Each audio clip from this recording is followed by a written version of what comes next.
नमस्कार दोस्तों, कैसे हैं आप। आशा करती हूँ अच्छे होंगे, स्वस्थ होंगे और मस्त होंगे। तो जी, हमारे एक नए व्लॉग में आपका फिर से स्वागत है। और हमारी सुबह की शुरुआत हो चुकी है और मैं बच्चों को स्कूल वगैरह छोड़ के आ गई हूँ। और आज मैंने नाश्ते में बनाए हैं ये सैंडविच ब्रेड के।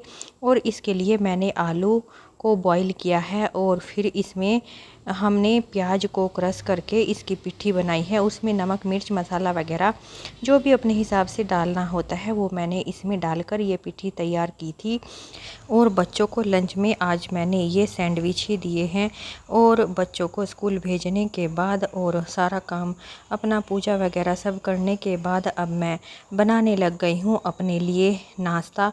और ये मैं बना रही हूँ अब अपने लिए चाय और साथ में बना रही हूँ मैं अपने लिए सैंडविच। तो जी, क्योंकि सुबह से उठे हुए बहुत सारे काम हो जाते हैं और सुबह की भागदौड़ इतनी ज़्यादा होती है कि पानी पीने की भी फुर्सत नहीं मिलती जब तक बच्चे स्कूल नहीं जाते। और बच्चों को भेजने के बाद ही फिर मैं बाकी के काम करती हूँ। और अब बच्चों को भेजने के बाद मैंने सबसे पहले की थी पूजा।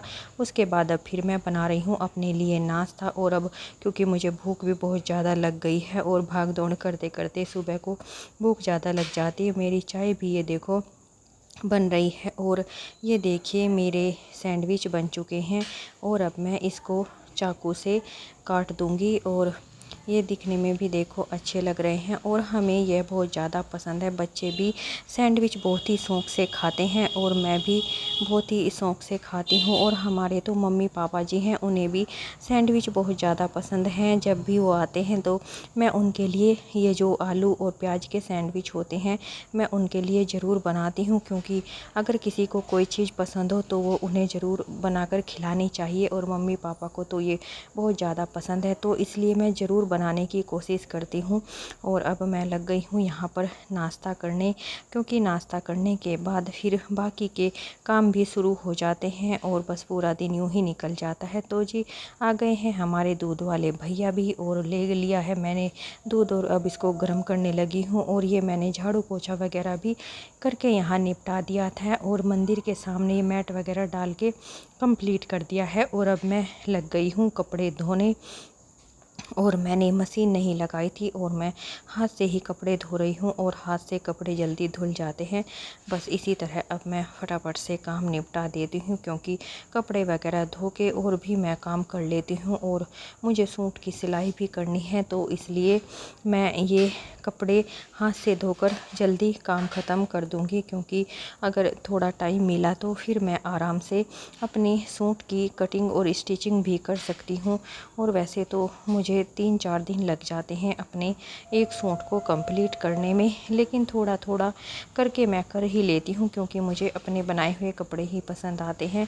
और ये मेरे सभी कपड़े धुल चुके थे, तो अब मैं आ गई हूँ छत पे इनको फैलाने के लिए, क्योंकि थोड़े से ही थे और मैंने इन्हें ड्राई भी नहीं किया था। और क्योंकि अब धूप इतनी ज़्यादा होती है कि कपड़े थोड़ी देर में ही बिना ड्राई किए ही अच्छे से सूख जाते हैं। और थोड़े कपड़े हैं तो इसलिए धुल भी जल्दी गए थे। तो देखिए, ये धुल चुके हैं मेरे कपड़े और मैंने फैला दिया है। और अब मैं बनाऊंगी खाना और झाड़ू पोछा वगैरह भी मेरा हो चुका है। तो जी, अब चलते हैं नीचे। और ये देखो मेरे सारे कपड़े यहाँ फैल चुके हैं धूप में।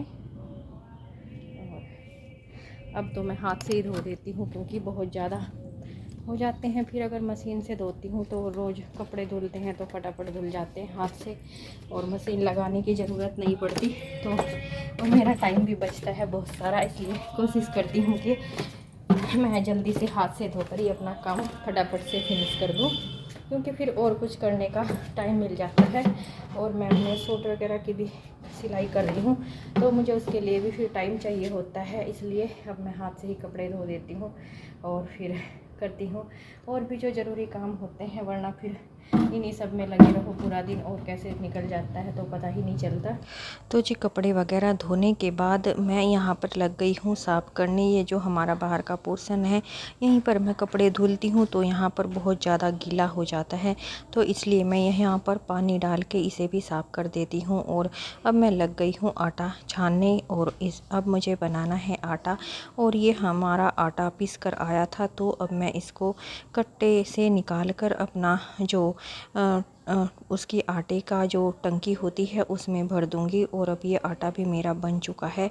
और अब मेरे यह थोड़े से बर्तन पड़े हुए थे जो नाश्ते वगैरह के थे, तो अब मैं इनको भी लग गई हूँ साफ़ करने, क्योंकि ये जब किचन अच्छे से साफ़ हो जाता है फिर दोपहर का खाना बनाने में आसानी हो जाती है और किचन फैला हुआ नहीं लगता। तो मैं खाना बनाने से पहले कोशिश करती हूँ कि किचन की साफ़ सफाई भी कर दूँ, क्योंकि सुबह के नाश्ते वगैरह में बहुत ज़्यादा किचन फैल सी जाता है। तो इसलिए उसको समेटने के बाद ही फिर मैं दोपहर का खाना वगैरह तैयार करती हूँ। तो जी मेरी सब्ज़ी वगैरह बन चुकी थी और अब मैं यहाँ लग गई हूँ रोटी बनाने। और यह देखो मेरी रोटी भी बन गई है। और क्योंकि बच्चे भी आने वाले हैं स्कूल से और इसलिए अब उन्हें भूख लगी होगी और साथ में हम भी उनके साथ खाएंगे। तो अब मैं रोटी बनाकर इकट्ठे कर रही हूँ और फिर हम साथ में बैठ के खाएंगे। यहाँ बजे हुए हैं दोपहर के 1:30 और मैं बना रही हूँ इतनी दोपहर में रोटी, क्योंकि बच्चे आ गए हैं स्कूल से और अब वो खाएंगे खाना।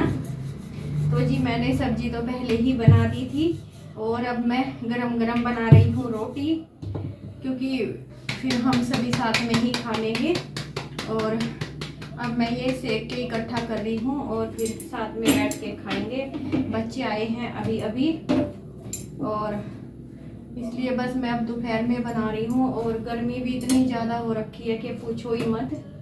इतनी गर्मी में तो बस खाना बनाने का मन भी नहीं करता।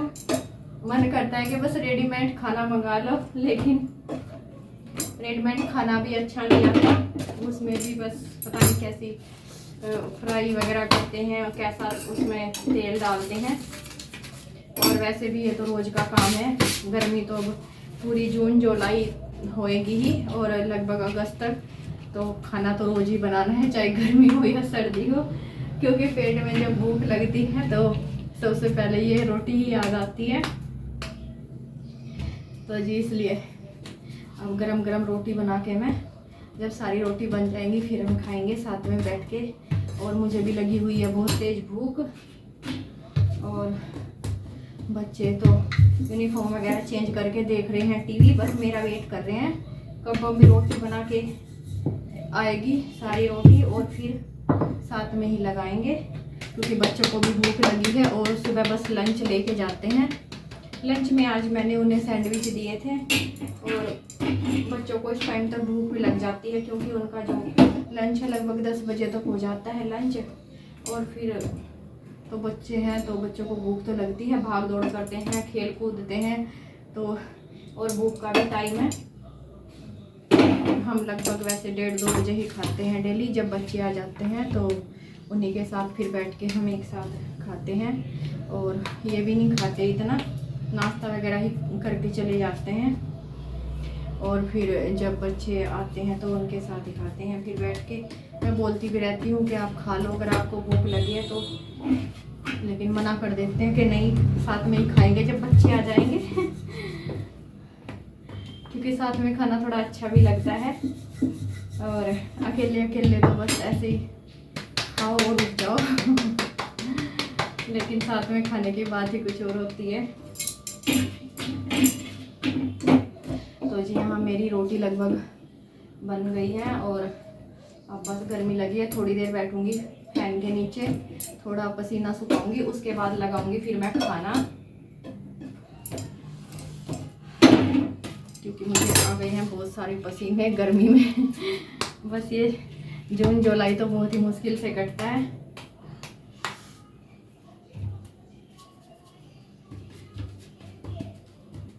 तो देखिए यहाँ मैं कर रही हूँ अपने सूट की जो मैंने सिलाई की थी उसकी ये जो गले की पट्टी है, मैंने इस पे ये यहाँ ये वाली पट्टी लगाई है, इसे पाइपिंग बोलते हैं। और अब मैं इसकी कर रही हूँ तुरपाई। और मैंने अपना सूट भी खुद ही कटिंग की है और खुद ही स्टिचिंग भी की है।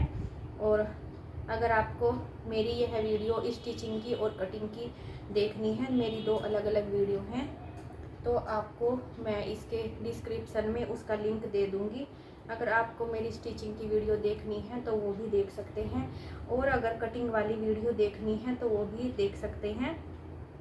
मैंने बहुत ही सिंपल और आसान तरीके से कटिंग करना बताया है। कोई भी लेडीज जिसे ABCD भी नहीं आती हो स्टिचिंग की, वो भी स्टिचिंग कर सकती है और अपनी जो घर की डेली यूज की कुर्तियाँ होती हैं वो बना सकती है।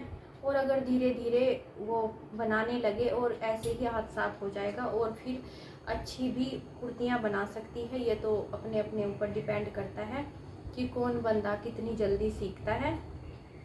खैर, तो जी मैं तो करती हूँ अपने आप ही अपने सभी कपड़ों की कटिंग भी करती हूँ, स्टिचिंग भी खुद ही करती हूँ और सारे कपड़े अपने खुद ही बनाती हूँ।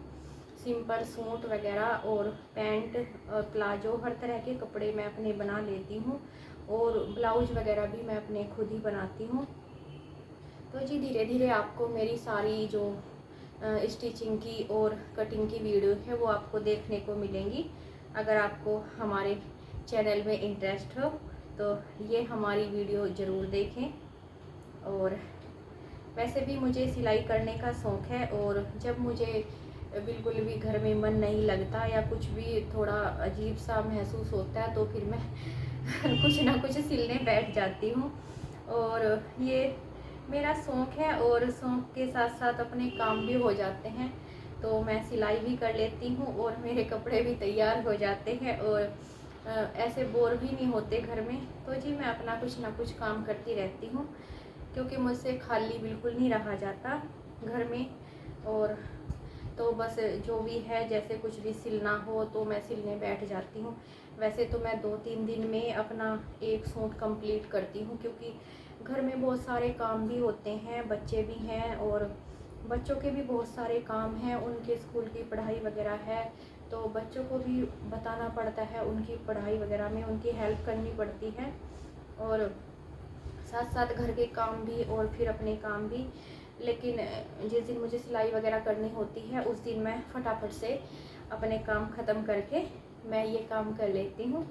और क्योंकि टेलर वगैरह के यहाँ भी कपड़े फिर कई कई दिन पड़े रहते हैं और फिर पड़े पड़े ऐसे ही गंदे हो जाते हैं। लेकिन अगर खुद से सिलाई आती है तो फिर बंदा, जैसे आज हमने सूट ख़रीदा और उसे अगले दिन ही सिल के पहन सकता है, अगर उसे खुद की सिलाई आती हो। तो जी मैं तो ऐसे ही करती हूँ। अगर मुझे कहीं शादी वगैरह में भी जाना होता है तो मैं एक दिन पहले ला के भी अपने ब्लाउज वगैरह सिल के पहन लेती हूँ, और मुझे किसी टेलर वगैरह की तरफ देखना नहीं पड़ता, क्योंकि टेलर के पास जाने का मतलब तो है कम से कम 15 दिन तो मान के चलो, इससे पहले तो वो कपड़े बिल्कुल नहीं देते। तो जी बातों बातों में, और ये देखो मेरी जो तुरपाई है ये भी होने वाली है लगभग कंप्लीट, और ये देखो लगभग मेरी कंप्लीट हो चुकी है। और इसकी फुल वीडियो अगर आप देखना चाहें तो मैं डिस्क्रिप्शन में इसका लिंक दे दूँगी, तो आप देख सकते हैं। और स्टिचिंग की और कटिंग की दोनों वीडियो अलग अलग आएंगी, तो जी आप दोनों वीडियो को देखना बिल्कुल भी ना भूलें। Thank you.